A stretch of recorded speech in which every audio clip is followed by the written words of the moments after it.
श्री गणेशाय नमः।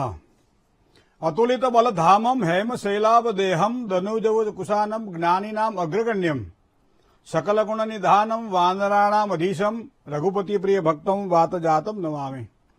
सर्व दर्शक मित्रों सुप्रभात, जय श्री गणेश। વી ટીવીની આ વિશેષ રજૂઆત ભવિષ્ય દર્શન કાર્યક્રમ જ્ઞાન, આધ્યાત્મિકતા અને આ જ્યોતિષના ત્રિવેણી સંગમમાં હું ડોક્ટર મહેન્દ્ર પંડ્યા આપ સૌનું હાર્દિક સ્વાગત કરું છું। સૌ મિત્રોને જય ગણેશ। મિત્રો, ભવિષ્ય દર્શન કાર્યક્રમ એટલે પંચાંગ, ભવિષ્ય દર્શન કાર્યક્રમ એટલે 12 રાશિના જાતકોનો આજે કેવો દિવસ રહેશે। ભવિષ્ય દર્શન કાર્યક્રમ દિન વિશેષની અંદર કંઈક નવું કહેવાની, નવું જાણવાની, નવું સમજવાની એક વૃત્તિ। વાદે વાદે જાય તે તત્વબોધ, કંઈક સમજવું છે, કંઈક જાણવું છે મારી કુંડળીના આધારે। તો એમાં શું શું જાણી શકાય છે, કઈ રીતે જાણી શકાય છે અને સરળ ભાષામાં સૌ સમજી શકે તેવી વાણી દ્વારા જાણીશું ભવિષ્ય દર્શનની અંદર દિન વિશેષની અંદર આજે કાર્યક્રમ છે તેમાં। સાથે સાથે શુભત્વની વાત કરીએ તો શું કરે તો લાભ થાય, શું કરે તો નુકસાન, કયા મંત્રનો જાપ શેનું કરવું જોઈએ, દાન, કઈ રીતે દિવસને વધારે શુભ રાખી શકાય અથવા તો કયા કયા ક્ષેત્રમાં સંભાળીને કામકાજ કરવું પડશે, આ બધો જ જ્ઞાનમય રસસ્થાળ એટલે ભવિષ્ય દર્શન કાર્યક્રમ। શરૂઆત પંચાંગથી। તદૈવ લગ્નમ સુદિનમ તદૈવ તારાબલમ ચંદ્રબલમ તદૈવ વિદ્યાબલમ દેવબલમ તદૈવ લક્ષ્મીપતે તે ત્રિયુગમ સ્મરામે। 10/2/2026 આજે મંગળવાર છે, મહા મહિનો ચાલી રહ્યો છે, એમાં કૃષ્ણ પક્ષ 9મી તિથિ છે આજે। અનુરાધા નક્ષત્ર છે, વિછુડો છે, પણ પેટનો વિછુડો હોવાના કારણે આજના દિવસે વિછુડો દોષકારક નથી માનવામાં આવતો। ધ્રુવ નામનો યોગ અને તૈતિલ નામનું કરણ છે। રાશિ છે વૃશ્ચિક, જેના અક્ષર છે ન અને ય। તો વૃશ્ચિક રાશિમાં ચંદ્રમાના પરિભ્રમણ મને તમને સમજાવે છે કે આજે જે જાતકોનો જન્મ થાય એની વૃશ્ચિક રાશિ ઉપર નામ રાખવાનું રહેશે, અથવા તો 12 રાશિમાં જેની રાશિ વૃશ્ચિક છે એના માટે આજનો દિવસ મંગલમય રહેશે। જય ગણેશ। હવે વાત કરીએ આજના આ દિન વિશેષની। મિત્રો, આજે એવી વાત કરવી છે કે દરેકને ગમતી હોય, કારણ કે ખાઈએ આપણે ગમે તે, પણ 32 પકવાન ખાવાની ઈચ્છા દરેકને હોય। સુખ ગમે એટલા ભોગવતા હોય છતાં વધારે સુખની ઈચ્છા હોય। કામ ગમે કરતા હોય પણ વધારે સારું, મનને પ્રસન્નતા અપાવે એવું કામ મળે તો સારું। તો આવા સમયે જે સંકેતો આપણને આપે છે ગ્રહો, એ ગ્રહોના જે સંકેતોને જે સમજી શકે છે અને એ વ્યક્તિ જીવનની અંદર સાચી રાહ ઉપર ચાલે તો એને સારી સફળતાની પ્રાપ્તિ થાય। ગ્રહો ક્યારેય કોઈને આપતા નથી, ગ્રહો ક્યારેય કોઈની પાસેથી છીનવી લેતા નથી, પણ ગ્રહા રાજ્યમ પ્રયશ્ચંતી ગ્રહા રાજ્યમ હરંતી ચ ગ્રહેશુ વ્યાપિતમ સર્વમ ત્રૈલોક્યમ સચરાચર। પ્રકાશ કદાચ દિવસ દરમિયાન જરૂર ના પડે પણ રાત્રિ દરમિયાન પ્રકાશની જરૂર પડે, પણ રાત્રે સૂતા હોઈએ ત્યારે કદાચ એ જ પ્રકાશ આપણી આંખની સામે આદિ પ્રકાશ પાછો ના પણ ગમે, તો એનો મતલબ કે મારું સુખ ક્યાં છે, મારું દુઃખ ક્યાં છે। તો આ સફળતા અને નિષ્ફળતાના સંકેતો આપે એનું નામ છે રાજયોગ। રાજા સમાન સુખ આપે એનું નામ છે રાજયોગ, બરાબર। પણ ખાસ કરી અને કુંડળીને ધ્યાનમાં રાખવામાં આવે તો કયા ગ્રહો રાજયોગ ઉભા કરે, કુંડળીમાં કયા સ્થાનોનું મહત્વ છે, ગ્રહોની સ્થિતિ અને રાજયોગના સંકેતો, આ બધી વસ્તુઓ આપણે જાણી શકીએ છીએ। પણ મિત્રો, સફળતાના ગ્રહોનો વિશેષ સંયોગ જે બને છે એનું નામ છે રાજયોગ। સાથે સાથે માન સન્માન મળે, પદ અને પ્રતિષ્ઠાની પ્રાપ્તિ થાય, અને કોણ અપાવે છે તો એ રાજયોગ અપાવે છે। જન્મકુંડલીમાં રહેલો રાજયોગ હોય તો દરેક ક્ષેત્રની અંદર સફળતા પ્રાપ્ત કરાવડાવે છે। એ ચાહે વિદ્યાની અવસ્થા હોય, ચાહે ધંધાકીય ક્ષેત્ર હોય, ચાહે નોકરી હોય, ચાહે રાજકારણ હોય, ચાહે કોઈ પણ ક્ષેત્રમાં જ્યાં પોતે કામ કરતા હોઈએ ત્યાં હંમેશા સારી સફળતા પ્રાપ્ત કરાવડાવે એનું નામ છે રાજયોગ। સમાજની અંદર માન વધારે એનું નામ છે રાજયોગ। સાથે સાથે રંકમાંથી રાજા બનાવે, રાજયોગ કઈ જેવી તેવી વસ્તુ નથી, રંકમાંથી રાજા બનાવે એનું નામ છે રાજયોગ। પણ કુંડળીમાં એ રાજયોગ હોવા જરૂરી છે। તો એ જાણીએ પહેલા કે આ રાજયોગ કઈ રીતે બને છે। આ બધા કુંડળી જોવાની કઈ પેલી ના હોય, પણ છતાંય મારી કુંડળીમાં રાજયોગ છે કે કેમ, તો આ કારણ કે આપણે આલ્બમ જયારે જોવા બેસીએ લગ્નનું ત્યારે બધાના હારા ફોટા આવતા હોય, પણ એમાં આપણો ફોટો છે કે કેમ, અને આપણો ફોટો હોય તો એ આપણને જોવો ગમે, બાકી બીજા બધાને જવા દઈએ આપણે।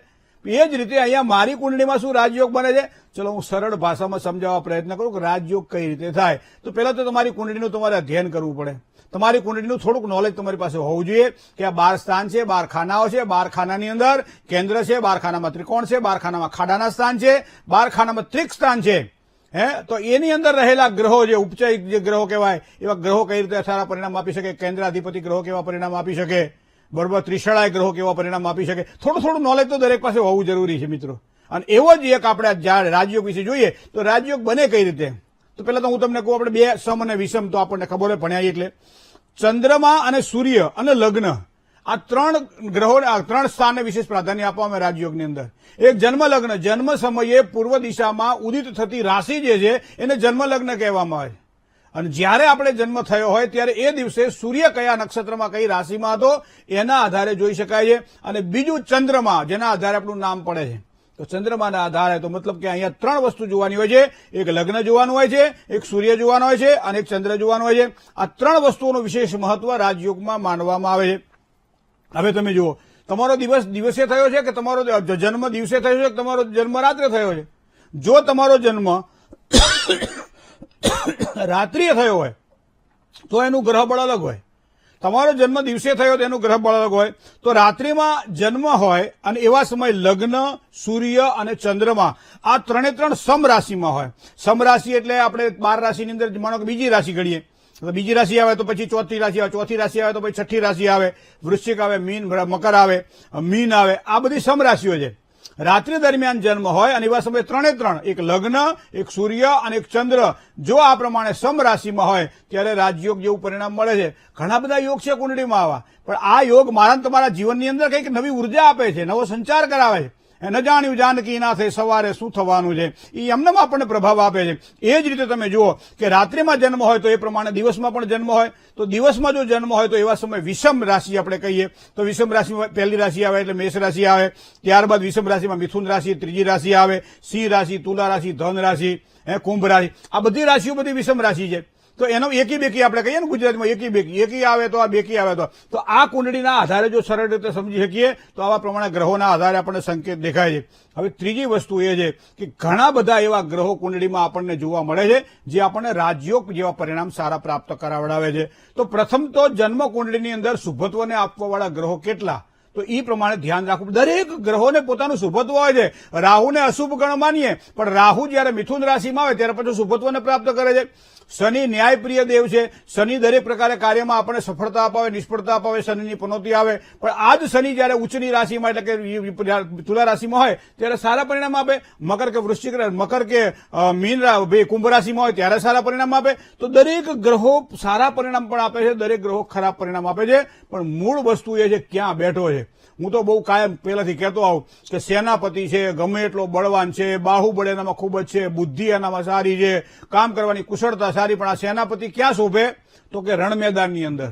રણ મેદાનની અંદર પોતાની કુશળતા બતાવી શકે. પણ આ જ સેનાપતિ જો કાલ કોટડીમાં પડ્યો હોય, જેલમાં પડ્યો હોય તો એની કોઈ બુદ્ધિ કે એનું કોઈ જ્ઞાન કે કોઈ પોતાનું બળ કામ લાગતું નથી. તો એનો મતલબ એવો થાય કે ક્યાં છે એનો આધાર રહે. મારી તમારી કુંડળીમાં જો ગ્રહો સારા પરિણામ જયારે આપતા હોય ત્યારે સમજી લેવાનું એ સારા સ્થાનમાં હશે. શું શું આપે?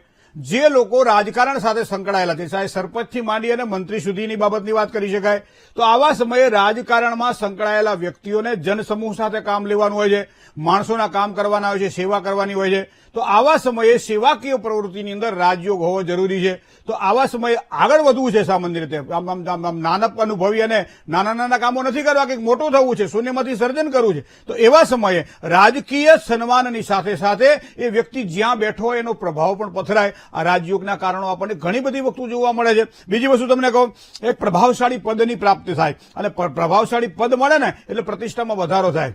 કારણ કે સોનું ક્યાં છે તો શોભાય. હો, બકાલું જે છે એ શાકની લારીમાં હોય, એ ખાવા કામ લાગે, અને સોનું હંમેશા એક સારા મજાના શોકેસમાં હોય. તો એ પ્રમાણે એની શોભા છે. એ જ પ્રમાણે અહીંયા પણ એક ગ્રહોની શોભા છે કે ગ્રહો ક્યાં બેઠેલા છે જેના કારણે સારા પરિણામ આપે. તો લોકપ્રિયતા હંમેશા રાજકારણમાં જો જોઈતી હોય તો તમારી કુંડળીમાં રાજયોગ હોવા જરૂરી છે. બીજું, તમે સારામાં સારો વ્યવસાય કરી રહ્યો છે, આર્થિક રીતે સંપન્ન બનવું છે, તો એવા સમયે પણ આ રાજયોગ તમારી કુંડળીમાં જોવો જોઈએ. સમાજ સેવાની વાત હોય, પ્રશાસનની વાત હોય, કોઈ પણ બાબતમાં રાજયોગ તમને કામ કરાવડાવે છે. ત્રીજું, સ્ત્રીઓ માટે, ખાસ કરી બહેનો માટે આકર્ષણની વાત હોય, મહત્વાકાંક્ષાની વાત હોય, સમૃદ્ધિની વાત હોય, બધાથી આગળ વધવાનું હોય, બધાથી અલગ તરીને દેખાવાનું હોય, ત્યારે આવા સમયે અમુક બહેનો તમે જોજો કે બધાથી અલગ તરી આવે. બુદ્ધિની અંદર, કપડાની અંદર, સૌંદર્યની અંદર અલગ તરી આવે. કારણ કે રાજયોગ જયારે કુંડળીમાં બનતો હોય ત્યારે આ પ્રમાણે આપે છે. એ સૌંદર્યની વાત કરીએ, ચાહે આકર્ષણની વાત કરીએ, ચાહે સમૃદ્ધિની વાત કરીએ. હવે આ થઈ જનરલ નોલેજની વાત મિત્રો.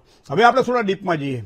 તો ડીપમાં જઈએ તો અહીંયા એક વસ્તુ ધ્યાનમાં રાખીએ કે રાજયોગની અંદર ખાસ કરીને જન્મ કુંડળીમાં 2 સ્થાનને વિશેષ મહત્વ આપવામાં આવે છે.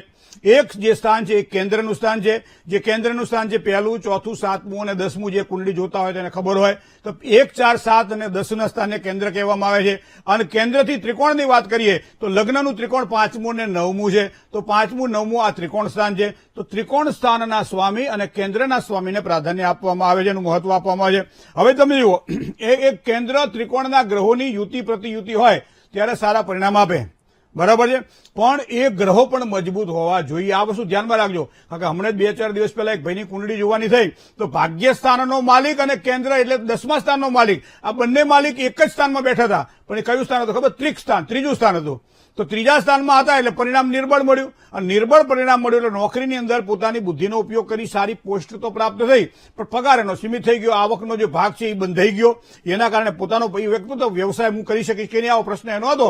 હવે કેન્દ્ર ત્રિકોણનો માલિક જયારે ત્રીજા કોઈ પણ બેઠો હોય ત્યારે રાજયોગ કરે, પણ અહીં તો ત્રિક સ્થાનમાં ત્રીજા સ્થાનમાં બેઠો હતો અને એના કારણે એને નોકરી જ કરવી પડે, બીજાના હાથની ચીજ કામ કરવું પડે. આવી એક સીધી સાદી વાત આપણને જ્યોતિષ દ્વારા જાણવા મળે છે. એ જ વાત મારે તમને અહીં કહેવી છે કે કેન્દ્ર ત્રિકોણના ગ્રહો જે હોય એની યુતિ એટલે જોડાણ, બરાબર. પ્રતિયુતિ એટલે સમસપ્તક યોગની અંદર હોય. એકની રાશિમાં બીજો માનો કે મંગળ હોય તો મંગળ એ મેષ રાશિનો સ્વામી બને છે અને જે ગુરુ છે એ મકર રાશિનો અધિપતિ પ્રબળ બને છે.